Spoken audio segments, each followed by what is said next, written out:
Projectiga Cryonics waa project lagu sheegay in dadka la soo nooleyn karo haddii ay dhintaan iyada oo la qaboojinayo. Kumanaan kun oo qof ayaa saxiixday in jinkoodu haddii ay dhintaan dib loo soo nooleeyo.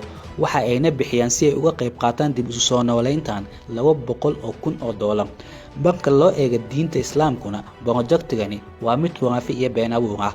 Dhammaan nafafyaashu waxa oofsada Alle, midda dhimatay iyo midda aanan dhiman ee hurday.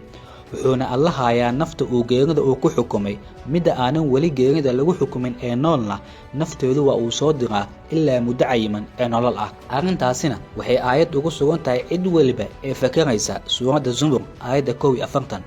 Kumanaan saynisyahano ayaa sidoo kale waxa ay qabaan in projectigani macquul uusan ahayn, balse waxaa jiro qaybo dadka ka mid ah oo arrintan u ololeeya qarashna ku bixiya.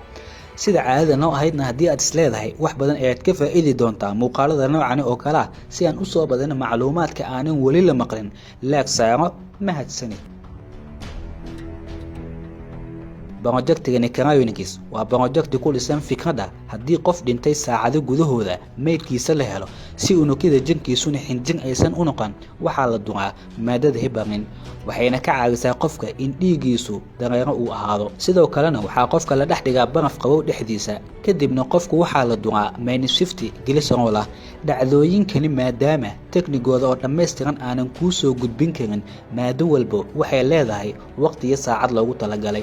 hawsha oo dhanna baraf kaliya ma aha mid lagu dhex qabto, waxaa qofka sidoo kale lagu xiraa aalado iyo faleembooyin kala duwan ee habdhiska wareegga jinkiisuna in dib ay u soo noqdaan saamaxayo. intaa wixii ka dambeeya qofku hadda waxaa la geliyaa sanduuqyo kala duwan, mar walbana heerkulka jinkiisu waxaa la isku dayaa in laga dhigo sida bani'aadamka normaalka ah.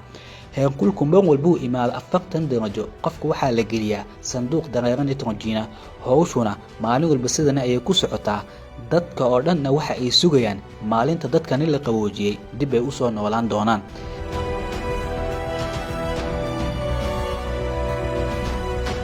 James Batfall waa ninkii ugu horeeyay ee la qaboojiyay, waxa uuna dhintay 1967 ilaa maantana wuxuu dhex jiifaa sanduuqyadani barafka dhexdooda, waxaana la sugayaa maalinta James uu soo kici doono. projectigani dadka horjoogayaashiisa waxa ay sheegeen haddii qofku 150 ilaa 200 oo sano sanduuqyadani dhexdooda uu dhex jiifo in dib uu u soo noolaan doono. si aad qayb uga noqoto projectigani, waxaa laga doonayaa ugu horeyn inaad bixiso $150,000. intaa wixii ka dambeeya haddii waqtigii la doonayay la dhaafo, waxaa kugu soconaya lacaga ganaax dheeraad ah, waxaana lugta lagu sugayaa katiinad. haddii aad aqbashayna lacagtuna aad iska bixisay, waxaad saxiixaysaa waraaqada heshiiska. intaa wixii ka dambeeyana geeridaada kadib waxaa jinkaaga la wareegi doonaa shirkadda Cryonics. dadka waxaa daliil ahaan loo tusaa in la dilay dib loo soo nooleeyay. dadka qaybo badan oo ka mid ahna waxay ku hami weyn yihiin inay dib u soo noolaan doonaan maalin tiknoolajiyada iyo sayniskuba uu horumaray, wax walbana laga kontarooli doono hal unug oo keliya, dabcan maalmaha ATGC-ga. macluumaadka muuqaalkani maadaama uu yahay wax diinta, caqliga iyo cilmigaba ka baxsan, waxaa kaliya la idinkugu soo gudbiyay kawan qabid iyo inaad wax ka ogaataan isbedelada caalamka.